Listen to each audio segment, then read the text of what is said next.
ऐसा है जी, 265 के जो जिन्होंने ये प्लॉट लिया है, अंकुर जोशी ने और पुष्कर जोशी जी ने, उनका कोई पॉलिटिकल कनेक्शन है कांग्रेस गवर्नमेंट के साथ में। नमस्कार दोस्तों, मैं सन्नी आते न्यू इंडिया खबर से। हम जयपुर में हैं। जयपुर जो कि विश्व प्रसिद्ध है अपनी ज्वेलरी के लिए, अपनी बसावट के लिए, अपनी मॉन्यूमेंट्स के लिए, और देश विदेश से बाकी सारे पर्यटक यहाँ पे आते हैं। लेकिन ऐसा लगता है कि आजकल शायद हमारे जयपुर को कुछ नजर लगे, या बाजारीकरण या जो आगे विकास के नाम पर जो अवैध निर्माण हो रहे हैं, उससे हमारी क्या कह सकते हैं कि हमारी सुंदरता को, जयपुर की सुंदरता को, जो गुलाबी नगर है उसमें बदनुमा दाग लग रहा है। उसमें आरोप लगते हैं कि जो लोग बॉडीज हैं, नगर निगम है, जेडी है, या पुलिस का भी कुछ हद तक हस्तक्षेप होता रहता है, उस पर कई लोगों को आरोप लगाते हैं।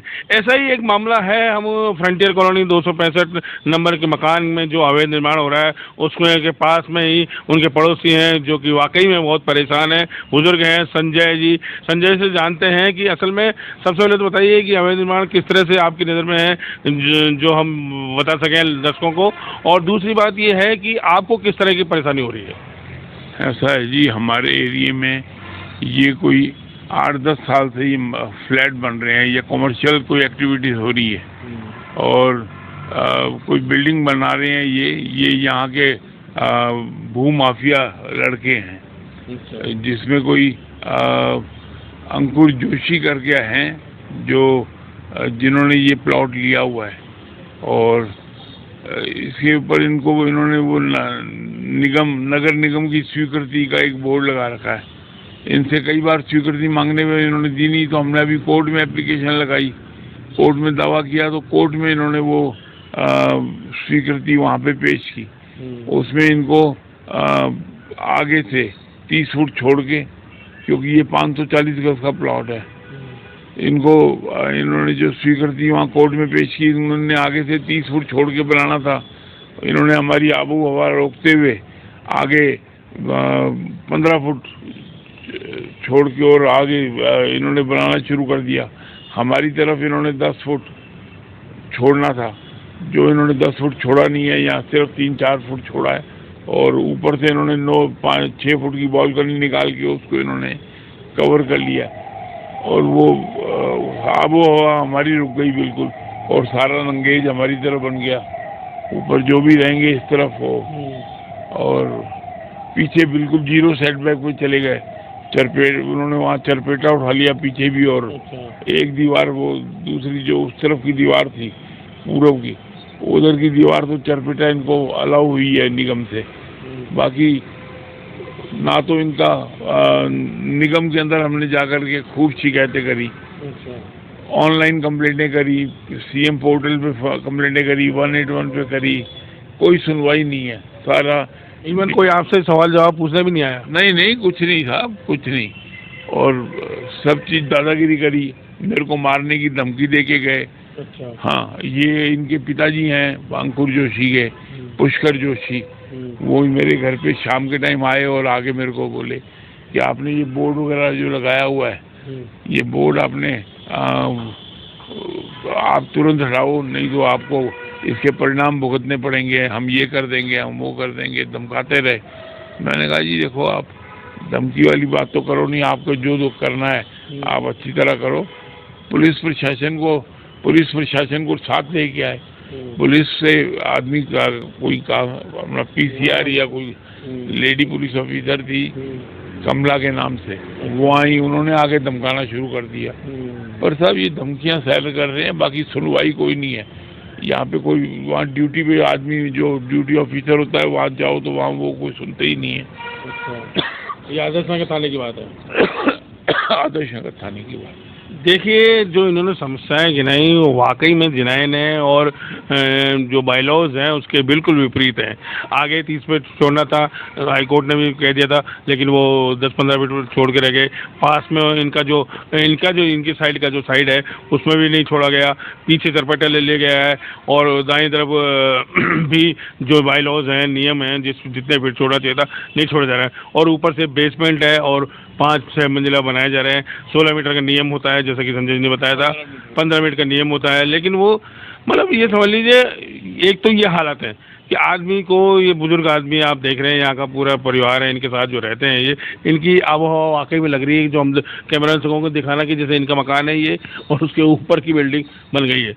जब ये कॉमर्शियल कॉम्प्लेक्स बनेगा या कॉमर्शियल रेजिडेंशियल बनेगा, बाहर पार्किंग की बड़ी दिक्कत आएगी। हाँ, एक तो वही चीज़ है कि एक तो पार्किंग की बहुत समस्या है, वो हाईकोर्ट ने भी बता रखा है कि मकान हो, 2 गाड़ी लो तो इवन एक अपनी खुद की गाड़ी के लिए भी पार्किंग का जो स्वीकृति है वो देनी पड़ती है कि हाँ अभी मेरे पास इतना स्थान है कि मैं 2 गाड़ियाँ खड़ी कर दूँ। और जब यहाँ लोग रहेंगे या जो भी कॉमर्शियल एक्टिविटीज होगी और वहाँ पर इस तरह की अगर पार्किंग, और ये देखिए सीधा रोड है, सामने पार्क है, बच्चे खेलते हैं, तो बड़ी समस्या का होने को साफ अंदेशा नज़र आ रहा है। जो कि बताया अभी आप, बिल्डिंग दिखाई गई कि इनका जो आबो हवा है वो वास्तव में रुकी हुई छत में बैठता है कि खुली हवा में ये यहाँ भी कुछ सांस ले ले, लेकिन पता लगा कि इस तरफ से तो हवा पानी एक तरह से बनता हो गया है। अच्छा, आपने जो बताया कि पुलिस का भी ये रवैया है, साथ में पुलिस का हस्तक्षेप का कोई बनता नहीं है, एक बोर्ड लगा रखा है इन्होंने, जो कोठारी, गुलाब कोठारी और बनाम राजस्थान सरकार का जो चल रही है उस मामले याचिका थी, उसके आधार पर जो नियम कायदे बने थे हाई कोर्ट ने भी गए थे, और जयपुर वास्तव में मास्टर प्लान के हिसाब से अब बनना भी शुरू हो गया है। तो मामला ये है कि इसके बावजूद ऊपर से धमकाया जा रहा है। ठीक है, वो पार्टी है जो बताया, जैसे कि हमारे जोशी हैं, अमित जोशी और उनके पिताजी पुष्कर जोशी इवन घर तक आए, जैसा कि इन्होंने खुद बोला, अमित भाटिया, मतलब इन्होंने इनको बुजुर्ग आदमी को धमकाया और कहा कि ये जो आप मतलब हरकतें तो खुद उल्टी सीधी कर रहे हैं, लेकिन नाम इनके लगाया। इन्होंने तो अपनी सेफ्टी से दुनिया को, वास्तव में समाज को बचाने के लिए कि भी ये अवैध निर्माण है, अगर आप ले रहे हैं तो सोच समझ के कागज देख के लीजिए, इसमें किसी को अवेयर करने में तो ये सोचते हैं मैं तो पड़ोसियों के नाते एक अच्छा संदेश देना चाह रहे हैं, लेकिन ये इनको धमकाया गया। ऊपर से पुलिस आदर्श नगर थाने की भी इन्होंने जो नाम लिया है, कमला थी पीसीआर में पुलिसकर्मी, तो उन्होंने भी इनको आके धमकाया है कि आप ढंग से रहना सीख लें और हमारे भी मामलों में दखल ले जाएं। महिला अधिकारी थी। हाँ, महिला अधिकारी थी, पुलिस महिला अधिकारी। मतलब ये अब चारों तरफ से इनको दबाव बनाया जा रहा है। अब इसीलिए इन्होंने भी बताई कि चौथे स्तंभ मीडिया की शरण ली है, क्योंकि अब जब प्रशासन, हम तो हमेशा ये कहते हैं कि महकमा अगर अपना काम ढंग से नहीं करेगा तो वो पीड़ित है, परिवादी है, जो हमेशा न्यायालय की ओर जाएगा और या मीडिया के सामने गौर लगाए। ऐसी नौबत क्यों आती है?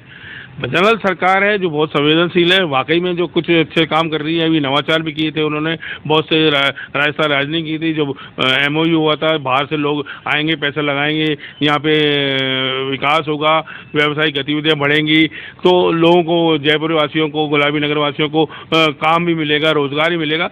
लेकिन अगर इस तरह की मिलीभगत से जो कि बता रहे हैं पुलिस वाले, निगम वाले और JDA वाले, अगर इस तरह की मिलीभगत के जो आरोप लग रहे हैं, वाकई आरोप तो सामने खुद स्वयं लगा रहा है, हम तो लगा नहीं रहे, क्योंकि लेकिन बातें हैं, कभी कोई आग, धुआं जब उठता है तभी चिंगारी लगती है। तो ये हमारे तो यही निवेदन है कि इस मामले को गंभीरता से ले पुलिस प्रशासन भी, निगम भी, कि जो बायलॉज हैं उनके हिसाब से, और उनको खुद को भी, जिसका भी ये मकान है, जो भी बिल्डर है, वो खुद जयपुर की सौंदर्यीकरण का ध्यान रखें, क्योंकि वो खुद जयपुर वासी हैं, जयपुर वासी बनेंगे, तो उस हिसाब से उनको कहना चाहिए। अब अंत में आप किससे क्या कहना चाहोगे, बताएं। सब हम तो ये कहेंगे कि जो न्यायालय जो भी इसके ऊपर फैसला करेगा वो हमें मंजूर है। भाई उन्होंने जो परमिशन दी है वो हमें मंजूर है, हमें कोई ये सेटबैक छोड़ के बनाए, आबो हवा या हमारी हवा पानी मत नहीं रोकें बस। देखिए, पड़ोसी धर्म है आजकल तो सब, पहले से ज़माने से हमारे शास्त्रों में लिखा है, पड़ोसी धर्म तो होता है। सबसे पहले जो भी कोई समस्या होती है आस पड़ोस में, तो पड़ोसी की ही मदद लेता है, और वही वास्तव में मददगार साबित होता है। क्योंकि आजकल तो लोग दूर दूर, बेटा बेटी, वो सब लोग रोजगार के लिए देश विदेश में नौकरी कर रहे हैं। तो ऐसे में अगर पड़ोसी का धर्म निभाना चाह रहे हैं, ये संदेश जाना चाहता है कि जो न्यायालय का नियम है उसके हिसाब से वो अपना पड़ोसी धर्म निभाएंगे, जो भी न्यायालय का आदेश होगा उसे स्वीकार करेंगे। तो आपको भी चाहिए, जोशी जी को भी चाहिए, उनके पिताजी को भी चाहिए कि वो भी नियम कायदे से बनाए, क्यों किसी की आबो हवा को रोक के हम पाप के भागीदार बनते हैं।